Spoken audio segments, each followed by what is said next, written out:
Hi, I'm Bill Corcoran Jr., and I'm your host for the On the Stacks podcast. Today, I'm chatting with Paul Clifford, CEO of the Penn State Alumni Association. What's up, podcast, episode 12, another virtual On the Stacks podcast. Paul, how are you today? I'm doing great, Bill. Thanks for having me on the show. Absolutely. Thanks for joining me. You know, for those that know me, they know I'm a huge Penn Stater, Penn State alumnus myself, graduate 2011, and I'm just all around Penn State guy. So I'm really thrilled to have you today, and talk a little bit about your experiences as the CEO of the Alumni Association.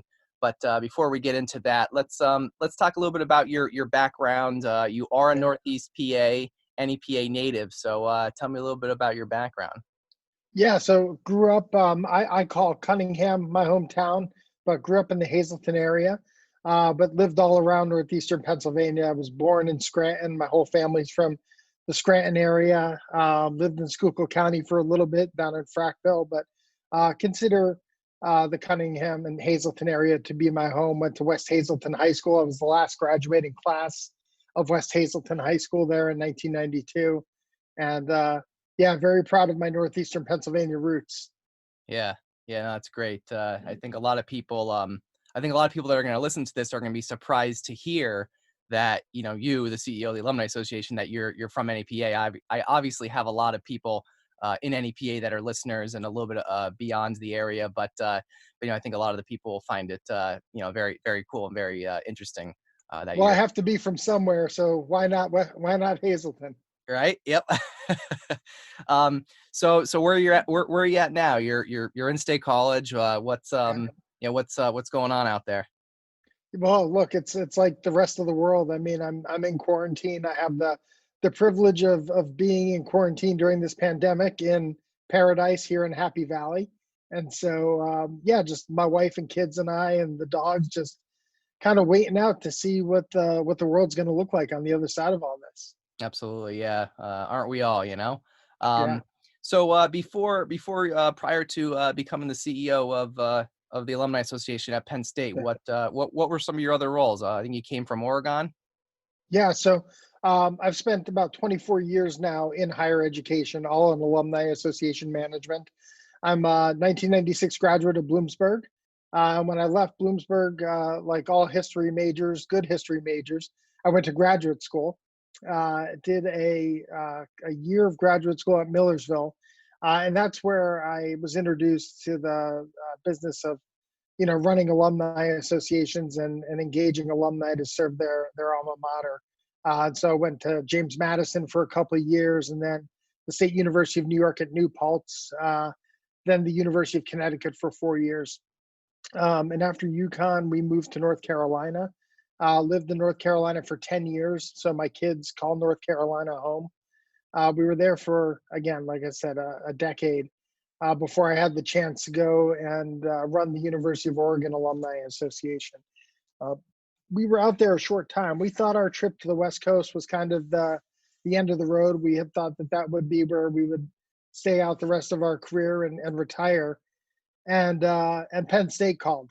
And the headhunter who called me asked me, have you ever considered working at Penn State?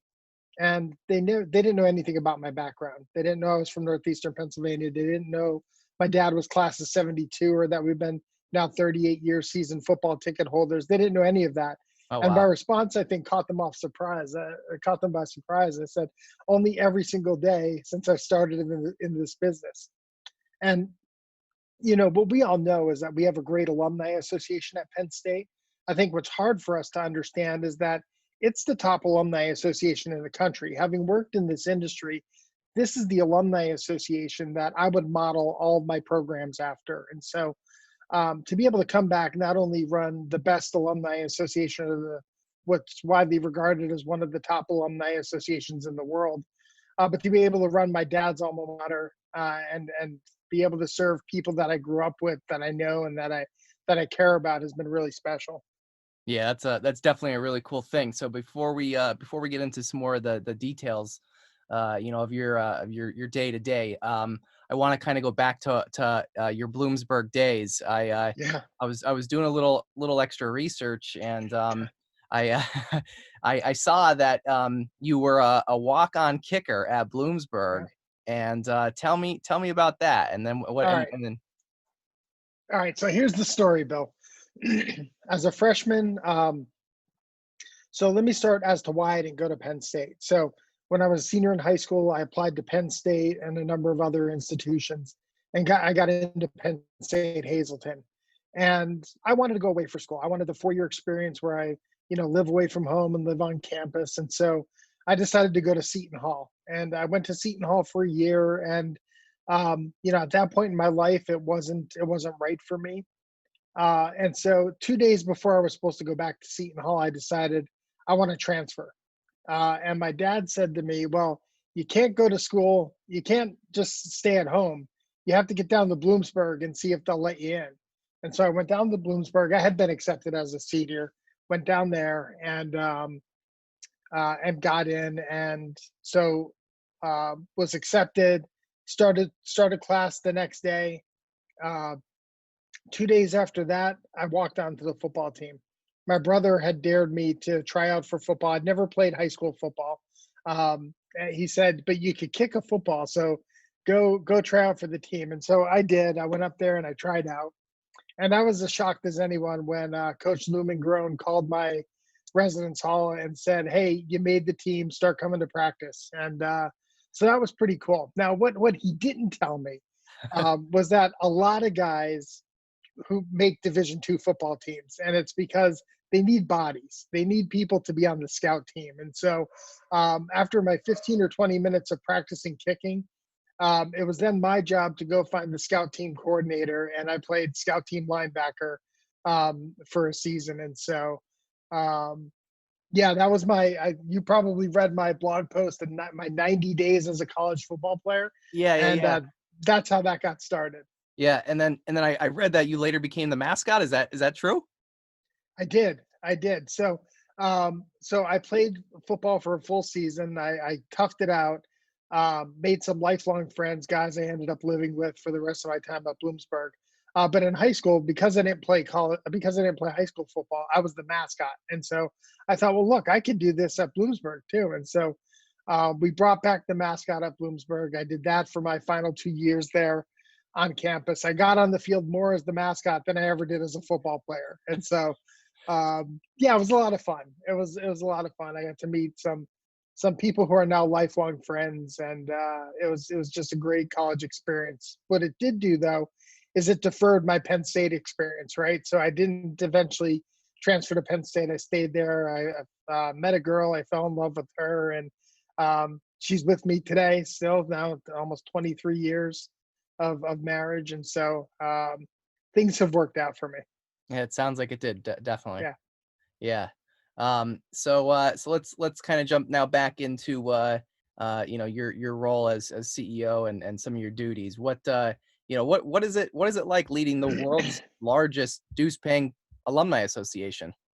Yeah, what I love most about my job, Bill, is that no 2 days are the same unless you're in quarantine during a pandemic. But other than that, before that, one day it's you feel like you're working in a Madison Avenue PR firm trying to develop campaigns to get alumni excited about the institution and to join the Alumni Association and to get back engaged with their alma mater.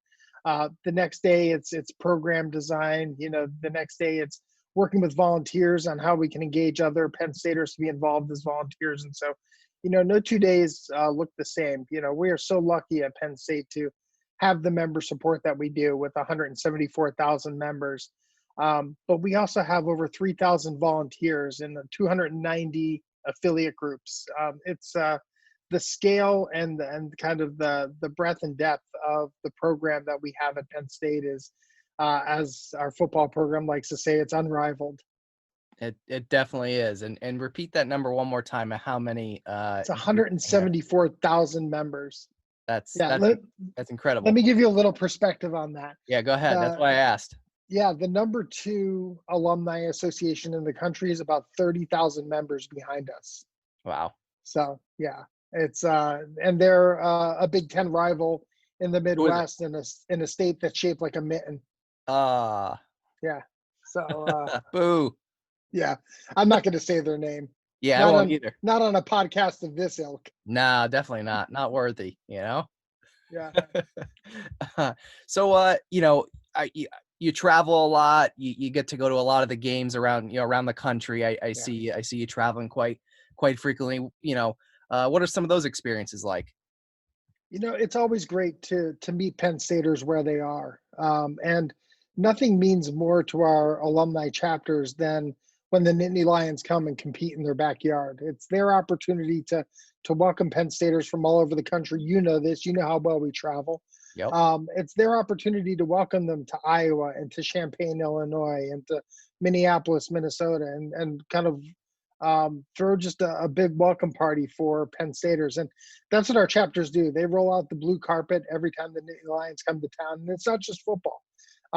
Most of my travel is around football, but when the volleyball team is on the road, when the wrestlers are on the road, Coach Chambers was just talking to me the other day, and he was talking about how we have the home court advantage at some away basketball games this year when we went to Northwestern, and had our Chicago chapter come out. And so, it's great to meet our alumni on the road where they live, work, and play. Yeah, yeah, that's really cool. I'm sure that's probably one of your favorite parts of the job, but maybe it's not. Maybe there's something more to it. What's your favorite part of the job? Yeah, that's certainly it. It's really the favorite part of my job is kind of getting Penn Staters back involved with the institution in ways that make an impact. Right? Coach Paterno used to always say, "Go out and make an impact at whatever you choose to do in your life." And Penn Staters live that, and so to be able to engage Penn Staters in around the things that they love most at Penn State and that they want to have an impact on at Penn State, that's my favorite job, and that's my favorite part of the job. And I have a great team around me that helps us do it.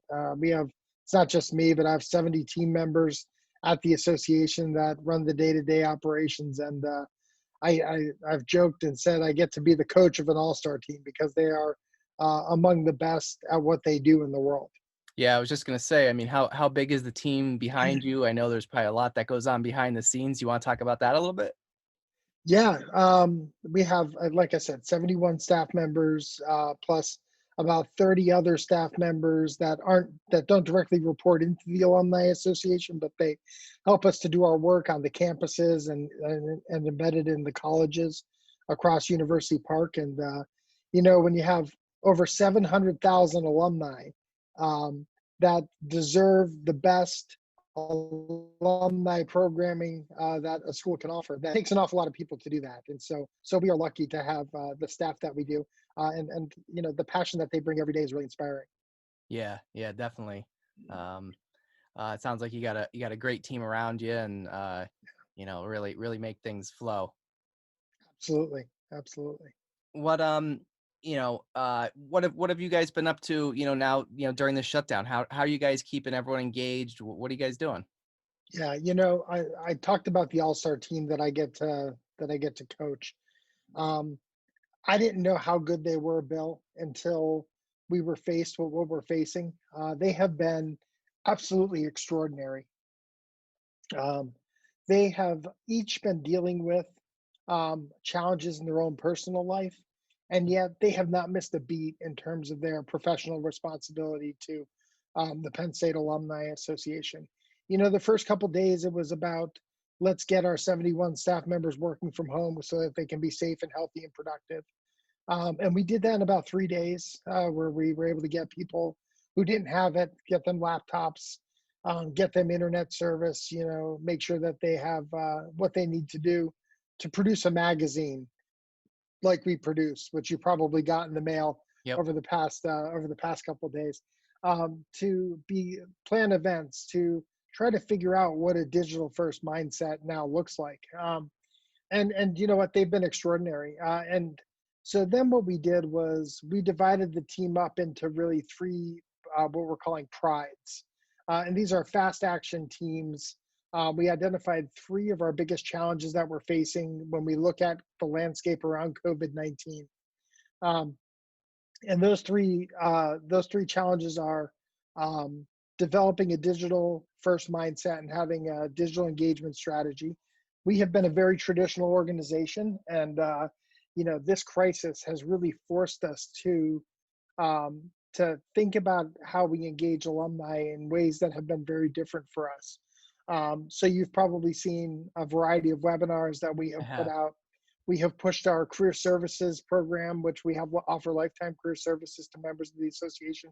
We've pushed that out front. We've done some fun things like coffee hour with Coach Chambers, or last Friday night we had about 9 Penn State football lettermen from the 1986 team on a Oh, Facebook wow. Live with us, That's which cool. was phenomenal. I mean, these are guys that I grew up going to games and watching these guys, and to be able to sit on a Facebook Live and just talk about the national championship that they won in '86 was pretty special. But we've been offering that kind of engagement. So the first pride is our digital first mindset. The second pride is the class of 2020, right? How do we in some way try to make up with what has happened to the class of 2020, right? Their semester has ended in an unscripted way, right? It ended abruptly. They didn't get the chance to say goodbye. They didn't get the chance to celebrate. And so we've put together a number of things to kind of recognize that. We put together a virtual background app where they can still get their pictures taken on campus, and in front of the Lion Shrine or in front of Old Main, or Yeah, I the think I just saw yours. yeah, you probably saw mine. You probably Yeah. saw Shane Simmons Yep. and his. His mom was nice enough to send me a couple of his, but Cool. yeah, so we're trying to do a bunch of different things like that. And then the third pride um, is one that I'm really proud of. It's called the Lifting Up Lions Pride. If you think about, you watch the news and you see 17, 20, 25% in terms of predicted unemployment rate. That means about 25% of our alumni are going to be out of a job, right? And so how do we position the Alumni Association to be that hand on the shoulder when our alumni need a lift up, right? And so what this pride has done is they have called all the resources from across campus and put it on a website, and where it's kind of a one-stop shopping kind of place where alumni who need the resources of the university, whether it's career services, whether it's somebody who's running a small business and they need the resources from the Small Business Institute, whether it's somebody who's going through a tough time emotionally and they need some of those resources to be extended to them. We've put that all in one place. And the other thing that we've done is we've offered a free 3-month membership to anybody that wants it. No questions asked. You just sign up online and you're extended a 3 free-month membership. What this is us doing the right things for the right reasons for our people. For people who need the key to unlock career services, right? Membership is that key. And so we have done that, and we will continue to do that. If we are there for Penn Staters during their greatest time of need, they'll be there for us when the university needs them. That's fantastic. That it really sounds like you guys really shifted gears and adapted and changed and are still keeping people engaged. And that's I think that's a really great thing what you guys are doing. Um, Absolutely, so absolutely. for some of the Penn State alumni that might be listening to this, how could they take advantage of their membership in ways that they might not know that ever existed, either now or just down the road? Yeah. Well, so when people hear lifetime career services, I think they automatically think of job search. And it certainly is that, but it's also more than that. It's helping you to grow professionally in your job. And so if you're at an entry level position and you need you need to know what it takes to move to a mid management or to move up the ladder, right? We have programs aimed at helping those mid career professionals that are out there. We have mentoring opportunities and opportunities to be mentored. And so those are two things that I would talk about in terms of career services. There's other great benefits like um, our Google for Education package. You could sign up if you're a member. You get a free lifetime email from the Alumni Association through Google for Education, which also comes with, and people, this is, I think, the best benefit. It also comes with unlimited storage, so unlimited cloud Yeah. storage, right? So instead of paying, what is it, $5 a month, join the Alumni Association, and Yep. you get access to that for the rest of your life. And Yeah, so, I have it. I have uh, one. It's great. The yeah, G Suite platform. It's awesome. Can't beat it. Yeah, absolutely. And so, but that's what you get out of being a member. I think one of the other reasons that people join the Alumni Association is because they love the way the Alumni Association has an impact across campus, right? And so if you love Penn State athletics, I can talk to you about all the things that we do to support Penn State athletics. If you love Thon, I could tell you all the things that we do to be about a $30,000 a year sponsor of Thon. We're about a $500,000 impact on Penn State athletics. If you love the academic endeavor, I can talk to you about how we take faculty members on the road and how we try to raise the academic profile of Penn State, or how we support our students through scholarships in every college and on every campus. We have an endowment on every campus throughout the Commonwealth, and that supports students in every college. It's about 40 endowed scholarships that the Alumni Association has funded over the years. And so I think why people love the Alumni Association is because it touches something that they love at Penn State. And that's what we're proud of. That's the story that we want to tell. Yeah, I mean, you guys definitely do so much, and you touched on a little bit before, but you guys put out publications, events obviously are a little bit on hold right now, but Yeah. discounts, travel, career services, what else? Anything I miss? Access to our affiliate groups, right? I mean, we have chapters in every major city and all across the state of Pennsylvania and all around the world. If you're not in an area where we have a chapter, you can get involved with your college alumni society, or you can get involved with an alumni interest group like Lion Ambassador Alumni Interest Group or Dance Marathon Alumni Interest Group. So literally, there's something for everybody to get involved with at the Penn State Alumni Association. And so I tell them to do that. It's definitely a great value. Yeah, Yeah. absolutely. So, kind of shifting gears a little bit here, but, the class of 2020, a lot of them are probably pretty bummed out right now and Yeah. going into a job market that's not looking that great. But what advice would you give to, these kids coming out of college right now? What advice could you give to the class of 2020? Yeah, I would first remind them that think back to when they were high school juniors and seniors, and they were really excited about going to Penn State for 4 years to study. And remind them of that point that they realize that Penn State's not a 4 year experience, but that it's a lifelong experience. Um, and then I would talk to them about how graduation's not the end, right? Graduation is just a milepost along your lifelong relationship with Penn State. And I would tell them to get involved, right? The best way to grow your Penn State experience is to continue to be involved, whether it's with your chapter, whether it's in your college as on a dean's advisory board or as a mentor.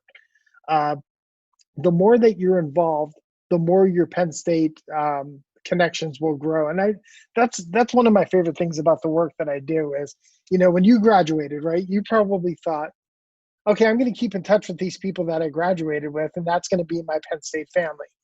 And for many, that's true. But then you get involved with an alumni chapter, right? And it's then people sitting around that table that you're involved with that you have the common experience of going to Penn State, but you went during different generations, right? And so your Penn State family continues to grow. And then you get season tickets, right? And your Penn State family grows to the people that you sit next to and the people that you tailgate next to, right? And Yeah, and on and true. on and on, right? And So true. so the more you get involved with, the more it'll pay back. And so that's my advice. Get involved and put the power of the Penn State network to work for you. Yeah, it's definitely some good advice, and we wish them all the best of luck. But Absolutely. one thing that also I want to touch on is this year the 150th anniversary of the Alumni Association. Yes, 150 years in service to the alumni, to the university. It's been a great celebration so far. We continue to celebrate, even though we are at home. We probably the biggest example of that has been how we celebrated at Thon just before the pandemic hit with our 150 zone. We've become a sponsor of Thon and the whiteout now that has become part of the Thon movement. We've taken it from Beaver Stadium and extended it to the Jordan Center for Thon. And this year, you know how we have the S zone in the football stadium, which kind of Yep. looks like a five. We just put a 1 and 0 around it to bring awareness to our 150th anniversary. It's about celebrating our heritage, Bill, and really our long tradition of service to Penn State. But it's also with an eye forward. We really believe our best is yet to come, and we're so far. We're proud of where we have been, and really excited about where we're going as an institution and about an alumni association. That's awesome. What's in store for the future of the Alumni Association? Yeah, I think that I would have said even before COVID-19, it's using the power of technology to bring our family closer to each other, and we will continue to do that in many ways. You know, technology is fantastic. It'll never replace the face-to-face interactions that are so valuable. But what it will do is it'll allow us to connect with so many more people than we would normally have the opportunity to. It allows us to connect with people who don't have the opportunity to come back to Happy Valley and yet are as proud to be a Penn Stater as somebody who lives right down here in State College. And so I think what you could expect from the Alumni Association is to continuing to leverage the power of technology to bring people closer to each other. So kind of along those lines, how can Penn Staters, recent grads, how can they connect with the Alumni Association? Social media, website? Yeah. Well, it all starts with making sure we know where you are, right? So share your email with us, and we will make sure that you know what's going on at Penn State. Follow us on social media. You can find us on Facebook. You can find us on Twitter. We are at Penn State Alums on Twitter, on Instagram, across all your social media platforms. But it's not only a great way to connect with the organization and what we're doing, but it's also a great way to connect with other Penn Staters. Yeah. What about some of the local chapters around the country? Yeah, look, local chapters are phenomenal.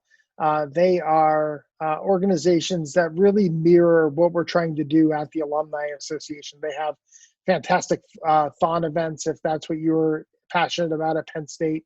Some of their game watches are ridiculous. They are off the charts. So if you're in Philadelphia or if you're in New York or Chicago and you want to get together with other Penn Staters to watch the game, make sure you register for those events early because they sell out. Our Philadelphia crew, they shut down a street there across from Reading Terminal because that's where their main game watch bar is. They pour out into the streets and they project it up onto the buildings. I mean, it is a sight to see. And so, but if that's not your thing, there's something for everybody with our affiliate groups. And so, if you're into the arts, if you're into the cultural aspect of life, right? You want to go to a play or go to the theater or go to a concert with other Penn Staters. Our chapters are doing all of those kind of programs, and there's really something for everybody to get involved in. Yeah, definitely is, and I can definitely agree with you on the Penn State watch parties. I was at one myself in New York City one time, and boy, was it a good time. I mean, it really was. Yeah, New York City has 6 game watch locations, and so there's one within 2 miles of every Penn Stater that lives in the metro area, and so and they're all phenomenal. They're all phenomenal. Definitely. Yeah. So speaking of Penn State football, how am I going to get Coach Franklin on the podcast here? You think you can put in a good word? Oh, I don't know, man. He is he's in high demand. I can definitely put in a good word, but I don't know if that's going to help or hurt you. So hey, we talk about how the Alumni Association is here to engage alumni. So let me turn the tables on you a little bit. You have to tell your story about how the Alumni Association helped you get engaged. Yeah, I wanted to tell that story, but I felt like it was going to take too long. But now you brought it up, I got to tell it because it is one of the greatest stories. So everyone, just bear with me for a minute or two here. But so geez, I don't even know what year it was. Probably around like 2016. My girlfriend at the time, we were down in Philadelphia, I think at a sporting event, and come back to the hotel later that night, and I bumped into Paul in passing in the hotel, and I noticed he had a Penn State bow tie on. So of course, as a typical, as any Penn Stater would do, they would just immediately make conversation and make friends. I had no clue who Paul was, right? So I turned to him immediately. I said, nice bow tie. So are you a Penn Stater? And he said, yeah, I work for the university, real humbly, right? And I'm like, oh, okay, cool. I said, well, what do you do? And he said, I'm the CEO of the Alumni Association. And I was like, holy shit. I'm like, wow, okay, cool. Like, hi, I'm Bill, and, we just exchanged words, for a couple of minutes, and he went on his way. We went on our way. But before he left, Paul gave me one of his business cards. And he said, if there's anything I could ever do for you, you let me know. And that it stuck with me. So fast forward about 6 months or so later, Penn State wins the Big Ten championship against Wisconsin. Crazy comeback win. And now all of a sudden Penn State's going to the Rose Bowl, right? So I had plans to propose to my girlfriend at the time. I didn't know how I was going to do it or when or where. So we won that Big Ten championship, and I was like, we're going to go to the Rose Bowl. I'm going to convince my girlfriend, Jess, that that we're just going to go out there, and I have it all planned in my head, like right then and there, like that's how I'm going to propose to her. But I was like, but I have no idea how. I just want to do it out there in California at the Rose Bowl. So, I have like a month to figure it out. Right. So I'm sitting at work, a couple days after I have this plan in my head, and I was like, Paul's business card, I just see it sitting there on my desk, and I'm like, you know what? I said, I remembered what he said. If there's anything I can ever do to help you, he said, let me know. So I was like, you know what? I said, you know what?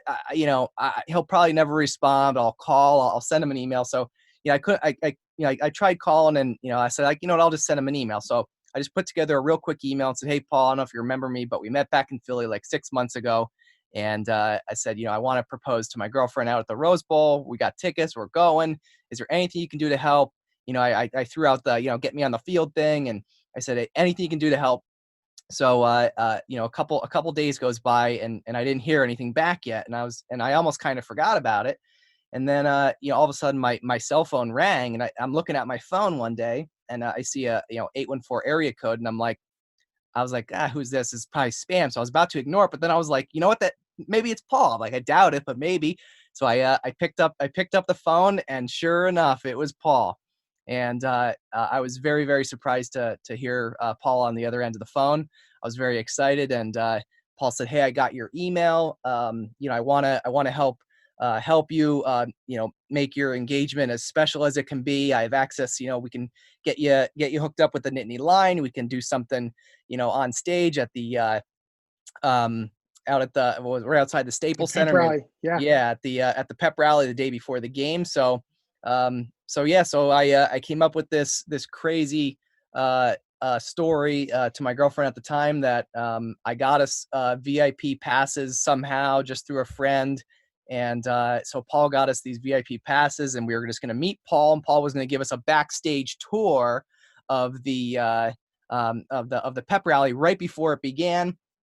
So, we get there, and Paul starts taking us. And the plan, by the way, is to have us go up on stage, and the Nittany Lion helps me propose to Jess on stage.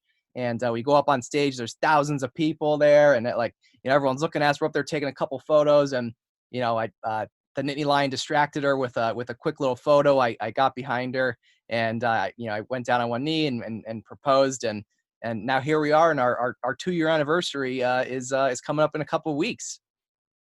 That's amazing. Yeah, that's amazing. Yeah, it was so exciting to be part of that.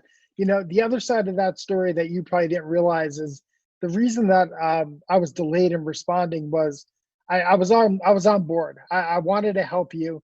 And we were just putting together. It was only like a 2-day delay, by the way, which really isn't that bad. To your defense, Yeah. Well, and it was if I remember correctly, I think it was like the Monday right after we got back from the Big Ten championship game. Probably. And so my team and I, we were putting together what our plans were going to be for the Rose Bowl. And so when I got that, I'm like, yeah, we can definitely do this. I just don't know what it is yet. I know getting on the field would be difficult, but Yeah, I mean, to propose in front of 10,000 people in front of the Staples Center, in Los Angeles, that's you can't get much better than that. Yeah, and one other thing too that I also want to just point out, part of the story is that you had your staff, your photographers, your videographers, Right. you guys had all these people in on this whole thing, Right. and I was getting a little nervous as we're walking, you were giving us this tour, and like there's a couple photographers following us, there's a videographer, and like they're kind of trying to stay back a little bit so it's not too obvious, and I'm getting a little nervous because it's like a minute before I'm about to propose, but Jess, by the way, had no idea. She didn't think anything of it. She just thought like we were like really cool VIPs getting this tour from Paul. And I think she was probably just so excited to be there and up on stage that she didn't think anything of it. But yeah, I mean, you guys really hooked me up, with the photography and the video and just helping capture the whole moment and the whole thing. It was like one of the greatest days of my life besides, our actual wedding day. So thank you again.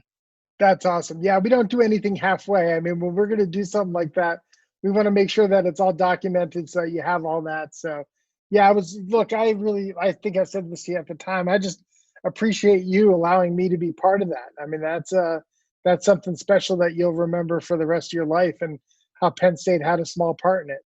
Oh yeah, definitely. I'll never forget it. I mean, everybody still talks about it to this day, and it's a story that's just told over and over and over all the time.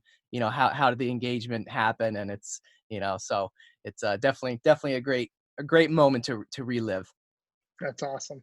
Yeah. So, all right. Well, I think that wraps it up here today. Paul Clifford, thank you for joining me on another virtual On the Stacks podcast, Penn State Alumni Association. Thank you again, Paul. Thank you. It's a pleasure to be on here. I really appreciate the opportunity. We are Penn State. If you'd like to learn more about the On the Stacks podcast, be sure to search the hashtag On the Stacks on Instagram, Facebook, and LinkedIn. If you enjoyed this podcast, please subscribe and leave a review. We'll catch you next time on the Stacks.